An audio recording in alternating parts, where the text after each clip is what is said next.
मुख्य मुद्दे वही हैं जो नौजवानों को निराश किया भारतीय जनता पार्टी की नीतियों ने। बेरोज़गारी, महंगाई और जो यहाँ पर लोकल इशू है, ख़ास तौर पर अभी सब लोग बात कर रहे हैं। और उसके अलावा जो उनको मुआवजा राशि है उस पर भी प्रशासन और सरकार कोई विचार नहीं कर रहा है। तो इन सब चीज़ों को लेकर के और फूलपुर के अन्य जो मुद्दे हैं जो हमेशा से समाजवादी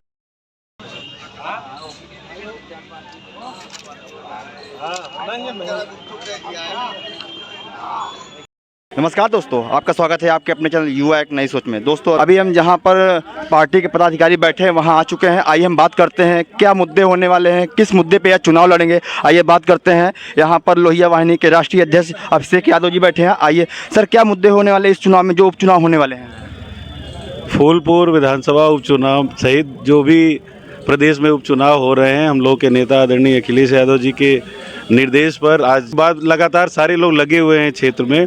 मुख्य मुद्दे वही हैं जो नौजवानों को निराश किया भारतीय जनता पार्टी की नीतियों ने। बेरोज़गारी, महंगाई और जो यहाँ पर लोकल इशू है, ख़ास तौर पर अभी सब लोग बात कर रहे थे कि जिस तरह से महाकुंभ के नाम पर वित्तीय अनियमितता और लूट मची हुई है और आम जन को दिक्कत हो रही है। उनके घर को जबरन तोड़ा जा रहा है, रास्तों से हटाया जा रहा है और उसके अलावा जो उनको मुआवजा राशि है उस पर भी प्रशासन और सरकार कोई विचार नहीं कर रहा है। तो इन सब चीज़ों को लेकर के और फूलपुर के अन्य जो मुद्दे हैं जो हमेशा से समाजवादी पार्टी जिन चीज़ों के लिए संघर्ष करती रही है उन 2022 में भी यही प्रत्याशी थे और 3,000 वोटों से पीछे रह गए।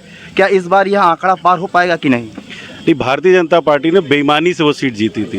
2022 में भी हमारी पार्टी वहाँ से विधायक थे हमारे मुस्तफ़ा सिद्दीकी जी, और इस बार भी और ज़्यादा वोटों से जीतेंगे। जैसा अभी हम लोगों ने देखा कि लोकसभा में 18,000 की बढ़त थी फूलपुर से, तो 2000 ये जो उपचुनाव जो हो रहा है इसमें उससे भी बड़ी बढ़त मिलेगी हम लोगों को। और लोकसभा में सर यही 4,000-3,000 का अंतर, मतलब 2,000-4,000 का अंतर आप लोग रेशियो जो है इसको पार नहीं कर पा रहे। क्या इस पर क्या आपकी राय है?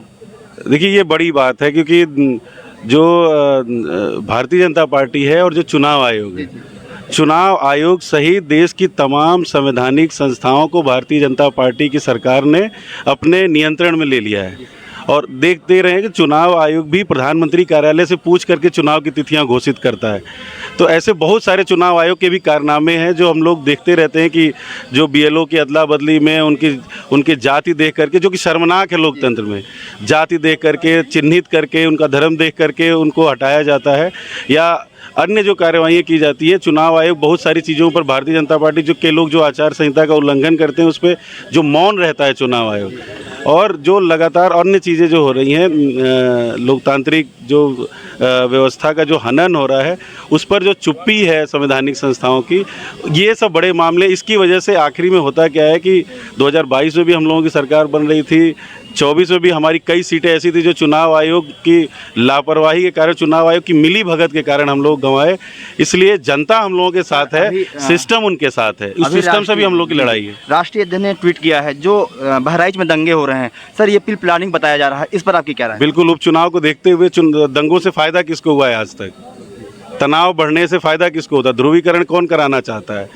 तो आप दंगों का जब रिकॉर्ड देख लेंगे, चुनाव का जब रिकॉर्ड देख लेंगे तो आप समझ जाएंगे कि जिसको फायदा हो रहा है वही लोग करते हैं इसमें शामिल। जो कल दैनिक भास्कर उसने एक वीडियो क्लिप चलाया और वह राष्ट्रीय अध्यक्ष ने अपने ट्विटर हैंडल से ट्वीट किया है, इस पर बवाल भी मचे हैं, इस पर आपकी क्या राय है? आप भी जब वहाँ पर पहुँचेंगे ना, बहराइच में जो महसी जो विधानसभा है, जो महाराजगंज बाजार, और जो तो आपको भी जो कल दिखाया गया है जो दैनिक भास्कर ने, जिसको हम लोगों के नेता अखिलेश जी ने लगाया भी है सोशल मीडिया प्लेटफॉर्म पर, तो वो आप देखें तो सच्चाई आपको ही मालूम हो जाएगी कि कोई किसी का त्यौहार है। अच्छा, मान लीजिए कोई 14 अप्रैल है, मान लीजिए अम्बेडकर जी का जयंती हम लोग मनाते हैं, उस दिन भी जुलूस निकलते हैं, तमाम लोग निकलते हैं, हम सारे जितने भी सामाजिक न्याय और सामाजिक परिवर्तन की लड़ाई लड़ने वाले लोग निकलते हैं।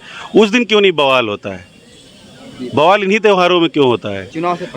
चुनाव से पहले जानबूझ करके भारतीय जनता पार्टी के लोग, रूट जो निर्धारित था और उसमें हम कह रहे हैं पुलिस की भी मिली भगत है, पुलिस की पूरी ड्यूटी होनी चाहिए थी वहाँ पर, पुलिस लगी रहती तो इस तरह की घटना न होती।